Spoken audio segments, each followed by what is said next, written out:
آپ اپنے وقت کا اس وقت تک صحیح استعمال نہیں کر سکتے جب تک آپ کو اس کی اہمیت کا اندازہ نہیں ہے۔ رسول اللہ صلی اللہ علیہ وسلم کا ارشاد ہے، نعمتان مغبون فیہما کثیر من الناس، دو نعمتیں ایسی ہیں بہت سارے لوگ ان میں غفلت کا شکار ہیں۔ There are two blessings in which many people are in loss: health and time for doing good۔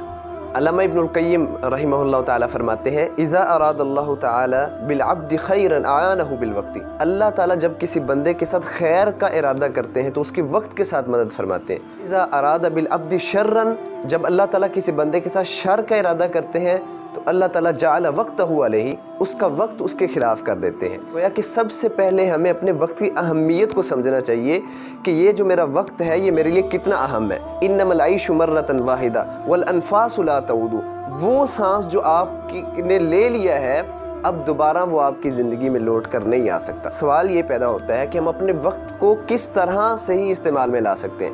How can we save our time, how can we manage our time, ہم اپنے وقت کو مینج کس طرح کر سکتے ہیں۔ سب سے پہلے یہ ہے کہ ہم لغویات کو چھوڑنا شروع کر دیں، ایک ایک کر کے فضول کاموں کو اپنی زندگی سے ہم نکالنا شروع کر دیں۔ اللہ تعالیٰ میں وقت کی برکت بھی عطا کر دے گا اور ہمارا ٹائم سیو بھی ہو جائے گا۔ صلی اللہ علیہ وسلم کا ارشاد ہے، آپ نے فرمایا من حسن اسلام المرء ترکہ ما لا یعنی، بڑے اچھے اسلام والا وہ بندہ ہے he leaves everything what does not concern to him، وہ ہر وہ چیز چھوڑ دیتا ہے جو اس کے ساتھ تعلق نہیں رکھتی۔ من کان یؤمن باللہ والیوم الآخر فلیقل خیرا او لیسکت، اللہ اور یوم آخرت پہ جو بندہ صحیح طریقے سے ایمان رکھتا ہے اس کے لیے ضروری ہے کہ وہ خیر کی بات کہے یا پھر خاموش ہو جائے۔ پہلا طریقہ یہ ہے کہ آپ لغویات کو چھوڑنا شروع کر دیں۔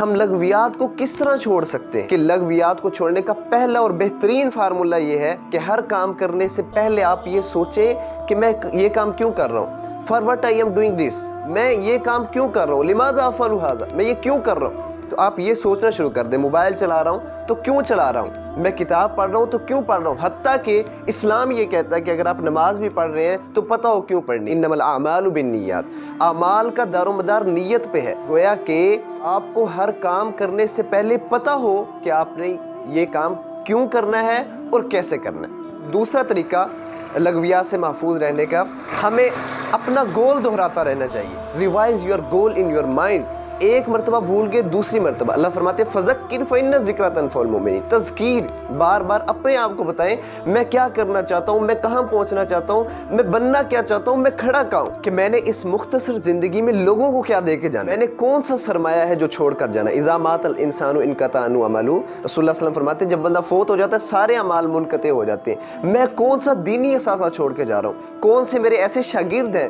جو میرا نام روشن کریں گے، کون سا ایسا صدقہ جاریہ ہے جو اللہ کے ہاں مجھے بچا سکے۔